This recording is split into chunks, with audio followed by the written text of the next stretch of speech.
Éco-yachting, Éco-yachting Nicolas Venance, Éco-yachting, une émission d'actunautique.com. Bonjour et bienvenue à vous dans Éco-yachting. Je vous propose de rencontrer ce matin dans Éco-yachting Richard Gibaud, directeur d'AGL Marine, pour parler ensemble stratégie, conjoncture sur le marché de l'entretien des yachts et des bateaux de plaisance. Bonjour Richard.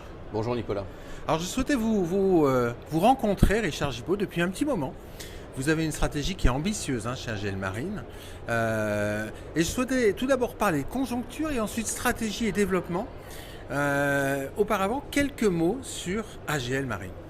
AGL Marine est le leader de l'offre cosmétique pour les navires de plaisance et de grand yachting, mais aussi à destination des magasins et de l'activité de la marine aussi. Oui, vous commercialisez tout type de produits avec une emphase sur des gammes sur lesquelles vous êtes très fort en fait.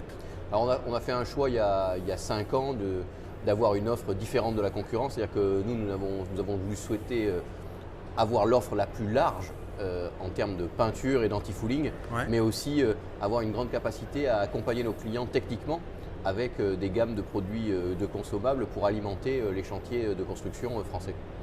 Oui, avec une grosse emphase sur l'accompagnement, la formation des équipes, des chantiers et des intermédiaires qui œuvrent sur ce marché.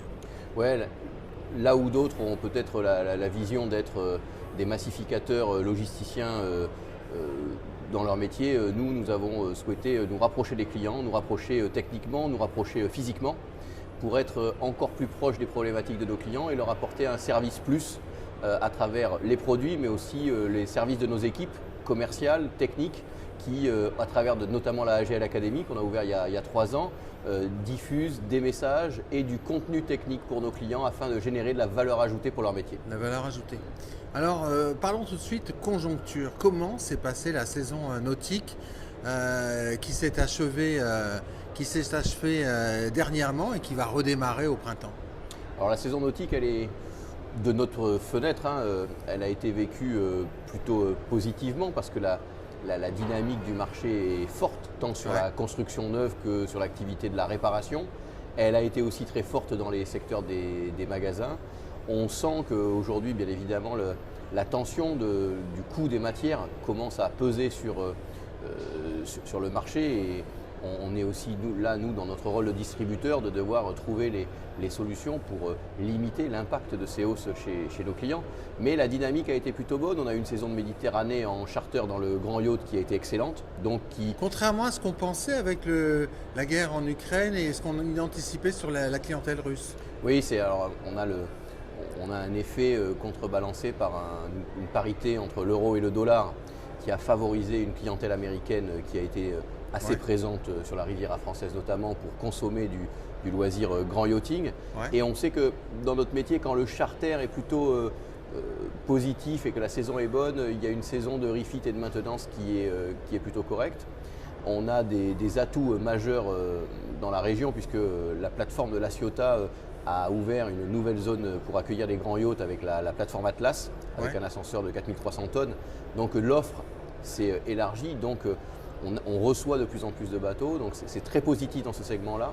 La petite et moyenne plaisance, elle, a été assez dynamique, bien qu'on sente maintenant la tension sur ce marché, parce que le prix unitaire des produits est bien évidemment un sujet pour le consommateur final, mais la demande et la volonté de l'entretien des bateaux est très forte, et notamment la volonté d'entretenir ces bateaux avec des produits et venir dans un univers où l'éco-responsabilité est une ligne de conduite pour tout le monde. Ça, c'est une vraie évolution en fait. Aujourd'hui, au niveau des peintures, au niveau des lingettes nettoyantes, on voit une vraie évolution du marché qui n'existait pas il y a encore 4-5 ans.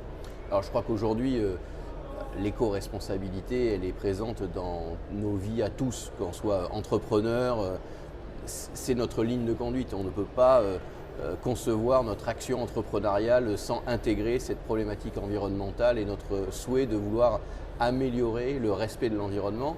Donc c'est déjà intégré chez nous, c'est dans la tête de nos clients, c'est dans la tête de tous les pouvoirs publics. Donc c'est plus un but, c'est un moyen aujourd'hui, c'est acquis, et on sait que nous, consommateurs du plaisir et du loisir nautique, on ne peut le faire que dans un environnement dans lequel l'environnement sera préservé, protégé. Oui, parce qu'on est sur la mer. Et la mer, c'est un milieu fragile. Et justement, dans la région sud, à titre personnel, vous avez pris une responsabilité dans un organisme qu'on avait découvert en Occitanie, qui avait fait un travail extraordinaire, le Parlement de la mer. Et en fait, dans le sud-est, côté Riviera, le même Parlement vient d'être créé, le même type d'organisme vient d'être créé. À quoi il sert ce Parlement de la mer ? Alors dans la région sud, Renaud Muselier a souhaité créer un Parlement de la mer. Ce Parlement de la mer, il a vocation à être un outil de concertation entre l'ensemble des différents acteurs, qu'ils soient économiques, touristiques, pouvoirs publics, les ports, tous les gens qui ont un intérêt à ce que notre lieu qui est un territoire à part entière, on considère la terre comme un territoire, mais la mer chez nous est un territoire à part entière parce que la mer est une source pour nous économique importante et elle est aussi un endroit qu'on a envie de préserver. On a souvent catalogué les gens de l'industrie du nautisme, de la pêche, comme étant des gens qui étaient contre l'environnement. Non, au contraire, c'est des gens qui sont pour. Et c'est les gens qui oui, parce qu'un marin, il sait ce que c'est que la mer, qu'elle est fragile. Et puis les gens de l'industrie du yachting, le client final, les propriétaires de yachts, les pêcheurs, les responsables de l'aquaculture, ils ne sont pas fous, ils n'ont pas envie de détruire ce qui est leur lieu soit de travail, soit leur lieu de vacances. Le Parlement de la mer aura pour vocation à concerter l'ensemble des acteurs et à pouvoir mener des actions concrètes pour pouvoir promouvoir l'attractivité territoriale de la région sud comme un territoire d'accueil pour à la fois une économie saine et verte et à la fois un tourisme qui est profitable à la région, mais qui est fait dans d'excellentes conditions pour protéger l'environnement. Protéger l'environnement, il y a d'énormes enjeux en fait. Alors les enjeux, ils sont énormes, mais c'est surtout que notre industrie, et là pour parler plus de nautisme au sens large, c'est-à-dire petite plaisance et grande plaisance, le nautisme est un des outils qui ne doit pas être vécu comme un élément qui va être contraint par la protection de l'environnement, c'est au contraire un élément qui va être moteur. Je prends un exemple. Les grands yachts aujourd'hui, tout ce qui est en construction dans les chantiers comme chez Lursen ou Fedship, 70% de ce qui est en construction aujourd'hui est déjà avec des systèmes soit de propulsion, soit des systèmes d'équipement à bord qui sont neutres carbone, qui ont déjà basculé de l'autre côté. Parce que les propriétaires qui sont les clients finaux de ces grands yachts sont les dirigeants des plus grandes sociétés du monde. On ne peut pas imaginer que ces grands dirigeants n'aient pas intégré ça déjà dans leur société, c'est leur quotidien.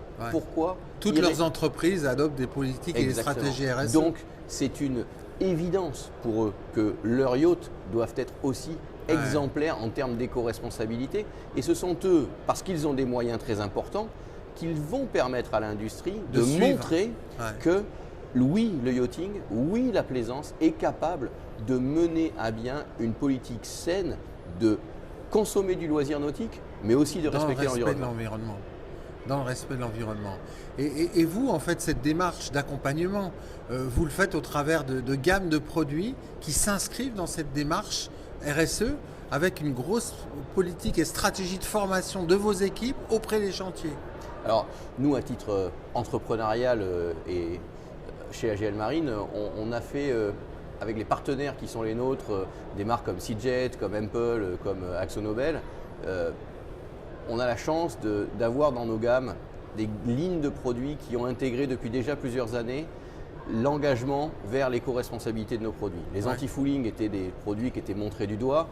On a aujourd'hui la capacité à expliquer et à offrir à notre clientèle que nous avons 3 grandes offres de produits possibles, de l'anti-fouling traditionnel, de l'anti-fouling intermédiaire, on va dire, dont on a déjà amélioré la formulation et dont on a réduit à 0 la présence du cuivre à l'intérieur, mais que la combinaison de résine avec des biocides type Econea, qui sont en faible pourcentage dans l'anti-fouling, nous permettent d'avoir des bons résultats. Et ensuite, une dernière gamme, qui est une gamme qui, elle, ne contient plus de biocides et qui repose sur 2 technologies, soit une technologie sans biocides avec une résine et un anti-fouling classique, et l'autre alternative, c'est le silicone. Donc on couvre aujourd'hui une offre sur le marché qui est très large, dans laquelle chacun peut y trouver un produit qui correspond à son usage, qui peut aller dans l'éco-responsabilité sans aucun problème.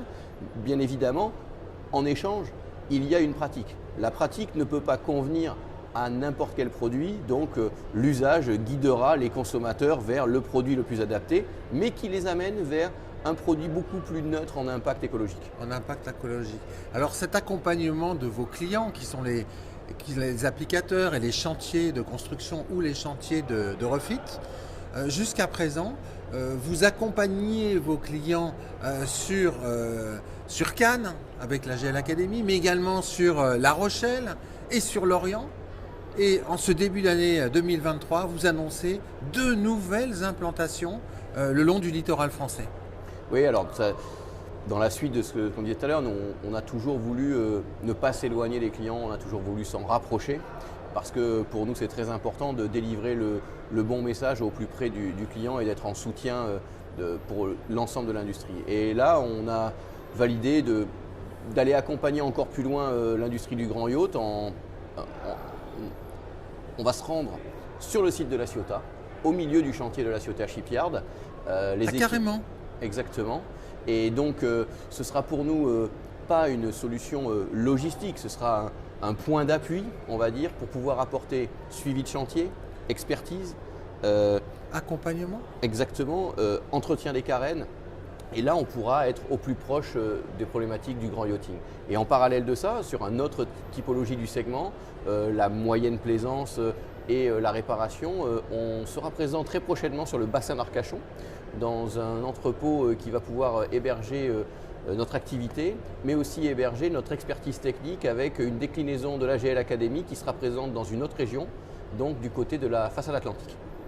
Ah, ça c'est important pour vous en fait, ces implantations régionales. Le maillage est pour moi très important parce que je suis convaincu que le service et la rapidité du service, la qualité de la présence technique, la présence humaine est aujourd'hui dans notre métier encore plus demandée par nos clients. Même si le média internet, l'outil des grandes plateformes logistiques correspond à une attente d'un certain nombre de nos clients et peut couvrir les besoins du marché, je pense qu'il reste toujours essentiel de pouvoir être là aux côtés de nos clients pour délivrer du support technique.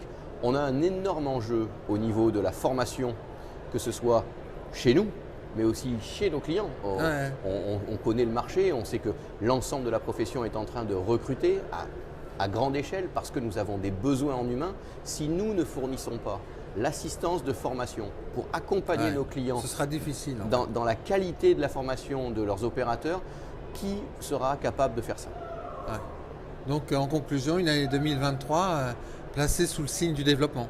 Alors une année 2023 qui va être placée sous le signe du développement, mais qui va surtout être placée sous le signe d'un anniversaire, puisque c'est les 30 ans d'AGL Marine qui seront célébrés au cours de l'année 2023 avec plusieurs événements qui jalonneront l'année nautique et yachting de AGL Marine et du métier de la grande plaisance. Tout au long des salons, j'imagine. Salons et pas uniquement les salons, on a d'autres rendez-vous prévus avec nos clients et avec le métier. Merci beaucoup Richard. Merci Nicolas.